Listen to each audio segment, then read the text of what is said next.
back. Time for sports with Mira. The lockout is over. I know. Have you dusted off your Al McInnes jersey yet? No, I'm gonna give him a guy.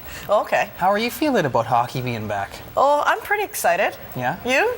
I don't know. I'm kind of on the fence. You're totally on the fence. I'm totally on the fence, Andrew. But yes, indeed, we have got some hockey, and well, we will once the tentative deal struck between the owners and the players becomes official. January 19th appears to be the date for the 2013 NHL season. Between now and early May, a 48-game schedule is expected to be played out.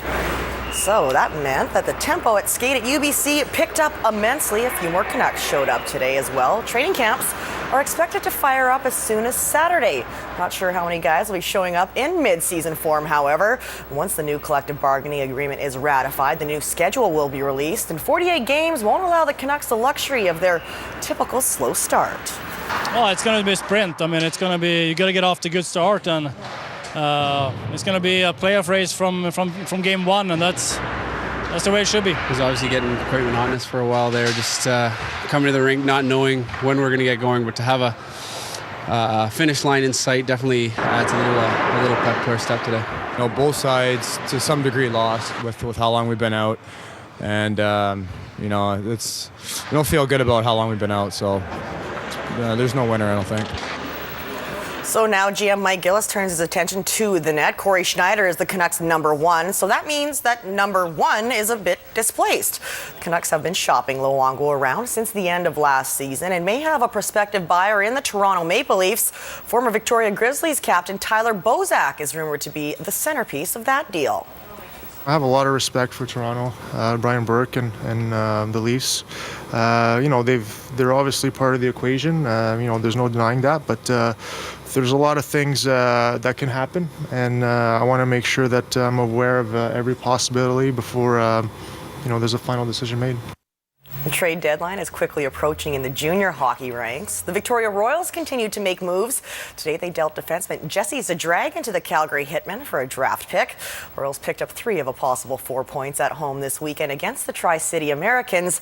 They now head out on the road for 3 games, starting with a Wednesday date with the Kelowna Rockets. Well, if you weren't one of the 6,000 people at Save-On Foods Memorial Center on Saturday to witness Brandon McGee's goal, I'm going to show it to you again. McGee behind the net, basically he's trying to flick the puck out front, and it banks off goalie Eric Comrie's pads. It ends up in the back of the net. Try doing that twice.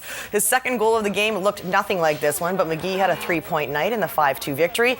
The Royals improved to 20-15, 1-2. They remain in 6th place in the Western Conference. And the Victoria Grizzlies added some size to their lineup this weekend, signing 6'5" defenseman Cade Pilton. Not his first twirl on Victoria ice. Pilton spent the 2011-2012 season with the Victoria Royals. He was traded to the Regina Pats, but wasn't logging a whole lot of ice time. So at the Christmas break, Pilton decided that he would not be going back to the Queen City. I kind of knew that I wanted to stay close to home. And I got a lot of good friends on this team, and I know Craig Didman, the assistant coach, so that was a good tie for me. That was pretty important. And they're obviously a really good hockey team, so it's a good fit for me here. Cade's only going to get better. He has been off the ice for about 24 days until Friday night. So he brings a presence, he brings stability, he brings more depth. You know, championship teams are built on a strong, solid defense. And I think our core is good. We have pretty good skating mobility back there and size. And he certainly adds that to that dimension. Pilton has already made an instant impact in Grizzlies' goal. He has a goal and 2 assists in his first 2 games. Victoria still has 3 cards they can fill before Thursday's trade deadline, but they don't really need to make any moves. They're ranked 2nd in the league and are among the top 10 teams in the country. Like, everyone's close in there, and I think that's why we've been so successful this year, but it's a business at the end of the day, and whatever happens, happens. This is a much better feeling than thinking that you must do something or you have to do something. I still think we can get better from inside our room. I still think that there's more work that we can do as a team collectively to get better, and sometimes the best trade that you make are the ones that you turn down. Well, Island football players had a huge hand in BC's win over Team USA at the FBU International Bowl in San Antonio, Texas.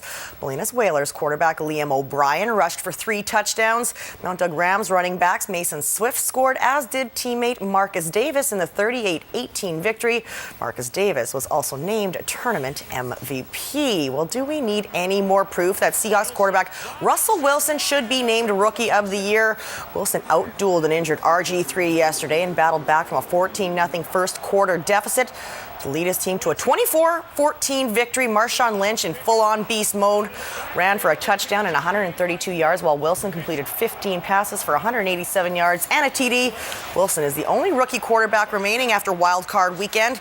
He and the Hawks head to Atlanta next week to face the Falcons. You know, in playoffs, you just got to make plays and continue to fight, continue to have that edge, and we came out with some huge plays tonight to come up with a huge victory. I think it's the first playoff road win for the Seahawks in a long time, so to be able to do that, and now we have another huge feat in front of us. We got to go to Atlanta and play a great game.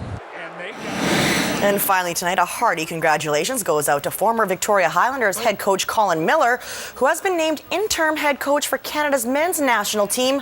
Miller will immediately take the reins as training camp opens on January 19th, followed by friendlies versus Denmark and the U.S. on the 26th and 29th.